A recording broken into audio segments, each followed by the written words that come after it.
Hello, chess friends, and welcome to Zarov's chess channel, and welcome to a really cool game that happened recently. It was Eric Hansen, the famous chess bra, playing against Magnus Carlsen. The game was played on chess.com. Magnus Carlsen logged into chess.com under the name Manu Garden, and the funny thing about this game was that Magnus Carlsen cursed in one particular moment. He made this bad move. He made a mistake, and he basically Zugzwanged himself. Was a Zugzwang? It means that basically it's not an advantage that you have the move that it's your move, because the Zugzwang position is really sort of a paradoxical thing in chess. When you have the move, basically every move that you make is a bad move. You don't have good pieces, good moves with your pieces, so that's why it's really one of the most trickiest ideas in chess. So what Magnus said when he played this bad move and when he Zugzwanged himself, he said, "Motherfuck, I absolutely Zugzwanged myself." So it was really funny to hear such words by Magnus Carlsen. I don't mind, basically, because I curse too. I think you curse too, and most of us are cursing. So it's really a natural thing. I think, and that's why we shouldn't take these words so seriously.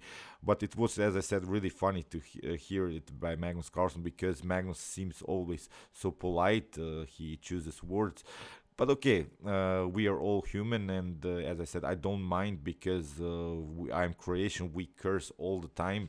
When we wake up, basically, we're cursing through the whole day, and that's why it was really, as I said, a cool thing for me to see. So let's see the particular moment when that happened. Here, Eric Hansen played with the white pieces. Magnus played with the black pieces. I'm going to show you the particular moment when Magnus said it. So, but it was also it's worth to mention it was really a good game, especially by Eric Hansen. He really outplayed, I think, Magnus Carlsen with the great attack. So let's see the game. E4 played by Eric. We have C5 now by Magnus. Knight to F3, D6, D4, C takes D4, Knight takes D4, Knight to F6, and Knight to C3. So far, after A6, we have the Motherf defense. And um, what surprised me already after the move bishop to e2 is the move g6. So basically, Magnus transposes here now into a dragon Sicilian. This is not now anymore sort of a Najdorf setup. Basically, he played this move a6, hoping maybe Eric will go bishop to e3, f3, queen to d2, queenside castling, which would be the main setup to play sort of a Yugoslav attack. And maybe launch an h4, h5 attack, then after the Fianchetto bishop setup. But Eric played, I think, a good move, a calm move. I'm gonna simply castle, secure my king.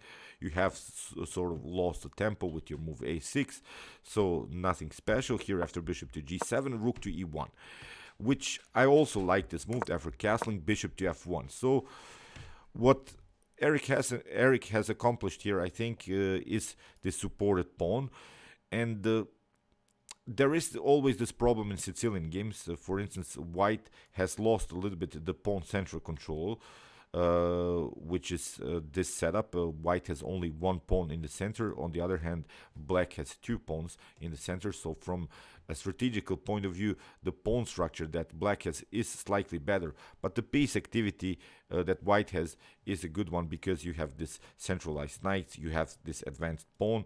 And the problem always for Black is if you try something like e6, d5 in order to make something happen with your pawns, then you leave after potential e6 your d6 weak, and that's why it's not so easy for Black to make something happen here in the center. Magnus continues with the healthy knight to c6, and we have knight to b3, b5. So Magnus expands on the queen side. Here Eric played a4 immediately. That's why it was very good that he had here this rook on e1, protecting the pawn on e4, and we have b4. Knight to d5. The problem is now for Magnus that knight takes d5 here. After e takes d5, it's not such a good position, I think, for Magnus, because you could maybe cement a knight on e5, because f4 is here not a possibility. Then you get knight to g4 with potential bishop to d4 ideas. So far it's not possible, but maybe queen to b6. So there are the star square problems that white could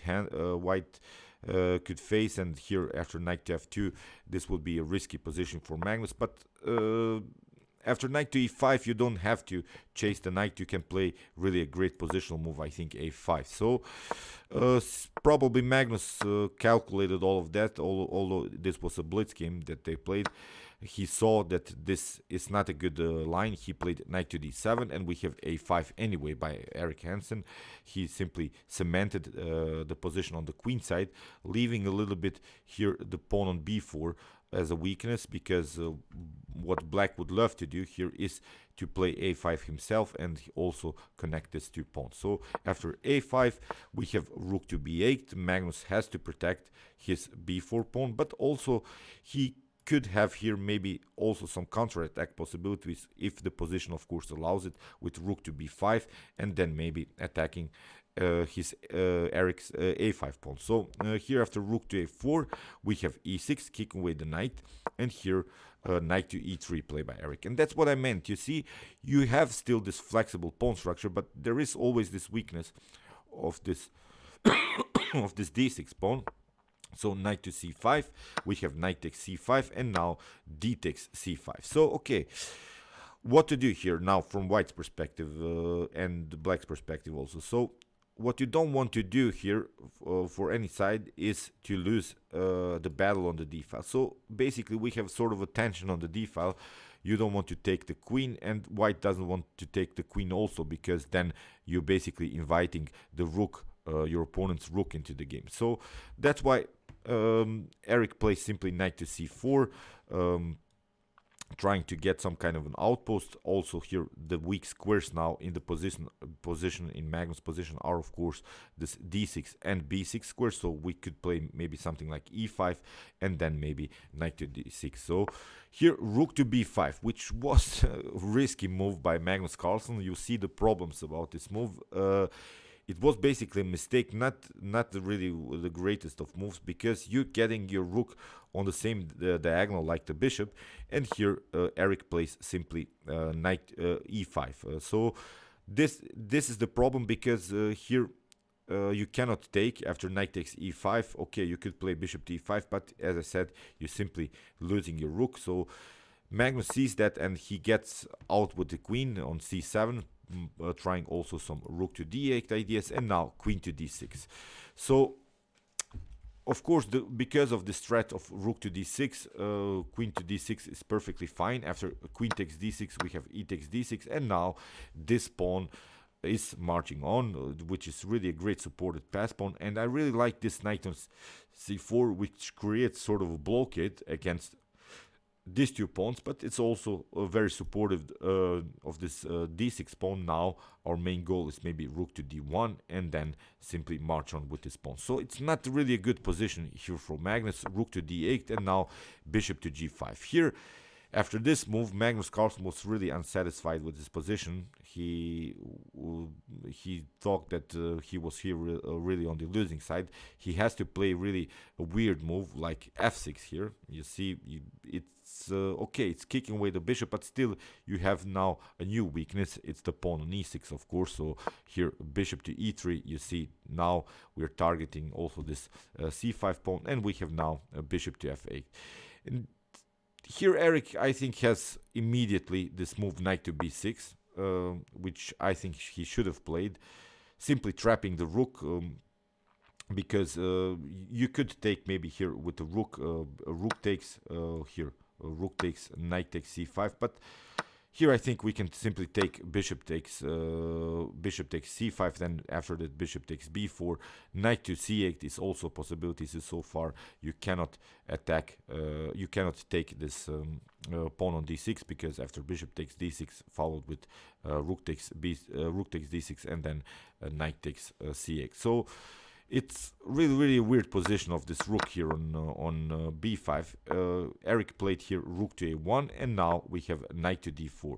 Bishop takes d4, c takes d4, and now knight to b6, which comes a little bit too late because now Magnus has the opportunity to play rook to c5, but now knight takes c8, rook takes c8, and now bishop to a6. So here Eric has grabbed the pawn, has still a better position because his pawn is supported. We can play simply bishop to d3 and simply continue to push the pawn. But maybe Magnus should have played here, I think, rook to c2. Maybe get some kind of an activity, some kind of a counterplay, maybe trying to get somehow to get this other rook on the second rank, maybe try to attack. But okay, here in the game, Magnus played after bishop to a6, rook to a8, and now we have bishop to b7, attacking the rook, rook to a7, and now a6. And this is already a bad position, as I said, for Magnus, because this bishop and a pawn are basically trapping the rook on a7. The rook is out of game. So basically we should evaluate this position by simply these pieces here. So by these two rooks and the rook and the bishop. So basically it's like Eric is playing up the exchange, sort of, because as I said, this rook is out of game.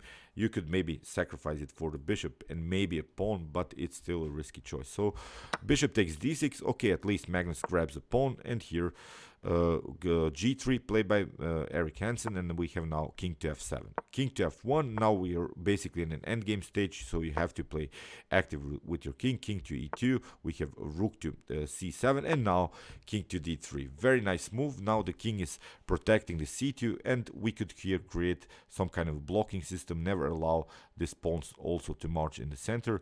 Rook to a5 is now a possibility, simply getting somehow sneaking in into the position. Basically black's pieces are really out of game. In the game, e5 played by Magnus, and we have rook to a5. Now comes this idea to activate the rook, and here f5, f3. So the threat was, of course, to play something like maybe bishop to c5, supporting this pawn, and then maybe to play the move e4. So this would be, I think, a very, very bad position then for white if these two pawns are getting centralized here on the fourth rank. So that's why Eric had to prevent this with the move f3. We have king to e6, and now rook to a4. Getting the rook also into the game. Maybe now there are some threats. Rook to b5, maybe even now sacrifice the exchange, maybe, and then get this pawn rolling here on the b file, which could be also a tactical idea here to win the game from white's perspective. So h5, we have here now rook to b5, bishop to d6, and now rook to a5. And now comes this critical moment in which Magnus Carlsen really Zugzwanged himself. Here he played king to d6, and he said, "Motherfuck, I absolutely Zugzwanged myself here." Okay, what to do here? Here Eric played simply h4, and whatever you do, you lose a piece because the bishop doesn't have good squares. Really a weird position. You cannot move the rook somewhere because it's this bishop is covering both of the squares. So you don't have good moves with these rooks, with this bishop, and with the king. Whatever you do, you lose some material. So here Magnus tried b3, really desperate move. C takes b3, e4, f takes e4. F takes e4, bishop takes e4. Still, this is a bad position. Still, we have this Zugzwanged motif. You don't have good squares for the rook, because here Magnus tried to escape from this Zugzwanged motif, but now you get again this move bishop to b7, attacking the rook, and now the rook has to move. Rook takes bishop on c5. Rook to e3, and now king takes d4, and okay, it's basically game over. But Magnus tried here to do something. Rook to b3, rook to b5, protecting this b2 pawn, and now rook to g3, rook to g5, forcing basically the trades of rooks. But Magnus went here with the rook on h3, and now Eric simply grabbed another pawn. Now we have this checkmate pattern with these two rooks.